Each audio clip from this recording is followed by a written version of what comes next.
दोस्तों बहुत बहुत स्वागत है आपका इस वीडियो में। तो चलिए दोस्तों बिना किसी भी देरी के वीडियो को शुरू करते हैं और दोस्तों वीडियो को पूरा जरूर देखिएगा। तो पहला क्वेश्चन आपसे पूछा है, राकेश शर्मा ने अंतरिक्ष की यात्रा कब की थी? तो राकेश शर्मा ने अंतरिक्ष की यात्रा 1984 ईस्वी में किया था। ऑप्शन नंबर सी हो जाएगा। देखिए एक क्वेश्चन ये पूछेगा कि अंतरिक्ष में जाने वाले पहले पुरुष कौन थे, यानी अंतरिक्ष में जाने वाले पहले भारतीय पुरुष कौन थे? तो राकेश शर्मा थे, याद रखिएगा। और अंतरिक्ष में जाने वाली पहली भारतीय महिला की बात करें तो कल्पना चावला हो जाएगा, ये भी पॉइंट याद रखिएगा। अंतरिक्ष में जाने वाले पहले भारतीय पुरुष राकेश शर्मा और अंतरिक्ष में जाने वाली पहली भारतीय महिला कल्पना चावला थी, याद रखिएगा ये पॉइंट। अगला क्वेश्चन आपसे पूछा है, कपड़ा उद्योग अनुसंधान संस्थान कहाँ स्थित है? तो कपड़ा उद्योग अनुसंधान संस्थान अहमदाबाद में स्थित है। ऑप्शन नंबर सी हो जाएगा, अहमदाबाद। देखिए अहमदाबाद से क्वेश्चन क्या पूछता है कि अहमदाबाद प्रसिद्ध नगर किस राज्य में स्थित है? तो गुजरात राज्य में स्थित है, याद रखिएगा।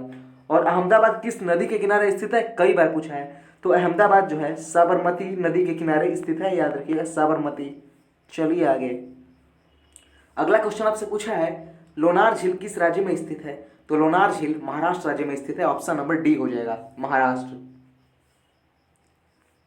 अगला क्वेश्चन आपसे पूछा है कि बुडापेस्ट शहर किस नदी के किनारे स्थित है?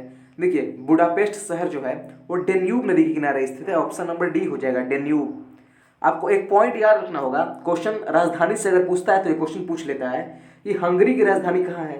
तो हंगरी की राजधानी यही है, बुडापेस्ट शहर जो है वो हंगरी की राजधानी है, यानी हंगरी की राजधानी है बुडापेस्ट।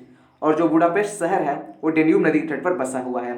तो क्वेश्चन आपसे ऐसे भी पूछ सकता है इनडायरेक्टली कि हंगरी की राजधानी किस नदी के तट पर स्थित है? तो हंगरी की राजधानी जो है डेन्यूब नदी के तट पर स्थित है, जिसका नाम है बुडापेस्ट। अगला क्वेश्चन आपसे पूछा है, मोहिनी अट्टम कहाँ का प्रमुख लोक नृत्य है? तो मोहिनी अट्टम केरल का प्रमुख लोक नृत्य है। ऑप्शन नंबर ए हो जाएगा, केरल का। कथकली भी है केरल का, याद रखिएगा। केरल का मोहिनी अट्टम भी है और कथकली भी है, दोनों पूछता है आपसे कि कथकली कहाँ का है? केरल का। मोहिनी अट्टम कहाँ का है? केरल का। अगला क्वेश्चन आपसे पूछा है, गोवा मुक्ति दिवस कब मनाया जाता है?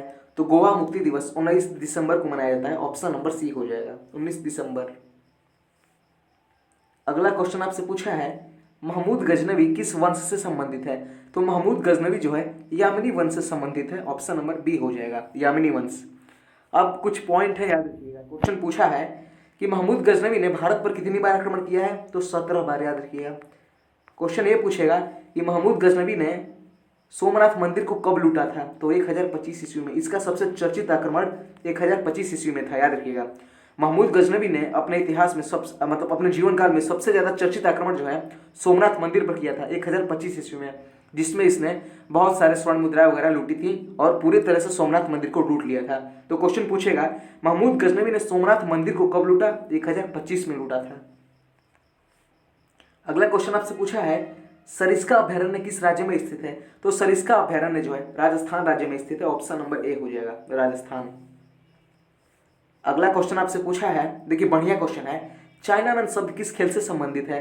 तो देखिए अगर आप क्रिकेट वगैरह देखते होंगे तो आपने वर्ड सुना होगा चाइनामैन। तो चाइनामैन जो शब्द है वो क्रिकेट से संबंधित है। ऑप्शन नंबर बी हो जाएगा। कमेंट्री में जनरली इसका उल्लेख किया जाता है। अगला क्वेश्चन पूछा है आपसे, चौसा का युद्ध कब हुआ था? तो चौसा का युद्ध 1539 ईस्वी में हुआ था। ऑप्शन नंबर सी हो जाएगा, 1539। आपको याद रखना होगा शेर शाह सूरी और हुमायूं के बीच हुआ था।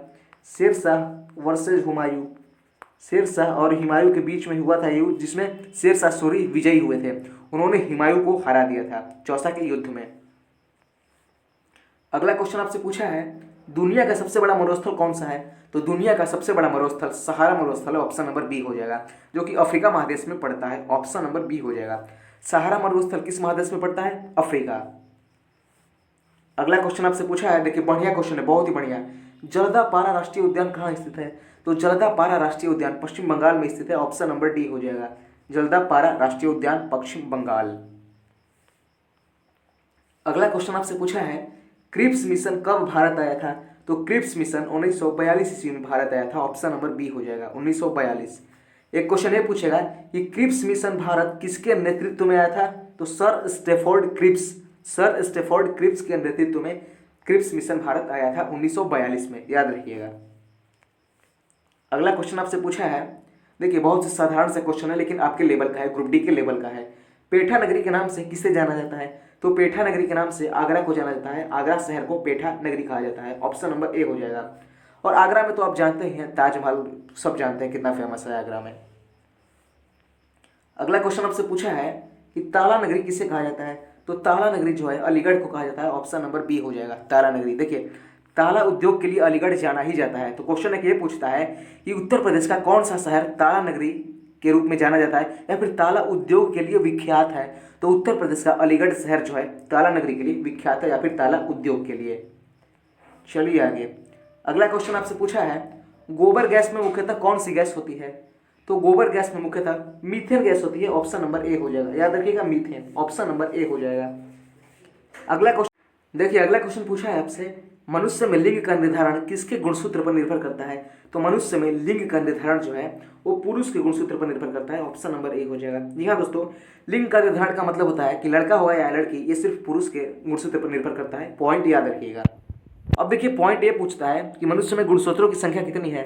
गुणसूत्र को क्रोमोसोम भी कहा जाता है। तो मनुष्य के शरीर में गुणसूत्रों की संख्या 23 जोड़ा अर्थात 46, आप इसको बोल सकते हो 23 जोड़ा, या फिर इसको आप 46 भी कह सकते हैं, उतना होता है मनुष्य के शरीर में गुणसूत्र। पॉइंट याद रखिएगा। अगला क्वेश्चन पूछा है आपसे फास्फोरस का रासायनिक संकेत क्या है, तो फास्फोरस का रासायनिक संकेत होता है पी। ऑप्शन नंबर ए हो जाएगा, पी फास्फोरस। देखिए, फास्फोरस का परमाणु क्रमांक की बात करें तो 15 होता है। पॉइंट याद रखिएगा। ये क्वेश्चन इसलिए पूछा जाता है कि ज्यादातर लोग इसका आंसर एफ देते हैं। फास्फोरस फास्फोरस सुनते हैं और एफ टिक कर देते हैं, जो कि बिल्कुल गलत है। एफ का मतलब फ्लोरीन होता है, एस का मतलब सल्फर होता है, सी का मतलब कार्बन होता है, और पी से डिनोट किया जाता है फास्फोरस को। याद रखिएगा, परमाणु क्रमांक 15। अगला क्वेश्चन आपसे पूछा है विटामिन की खोज किसने की थी, तो विटामिन की खोज फंक ने किया था। ऑप्शन नंबर ए हो जाएगा। 1911 में विटामिन का खोज फंक ने किया था। तो दोस्तों, आज का लास्ट क्वेश्चन था। आई होप वीडियो आपको काफ़ी बेहतर लगा होगा।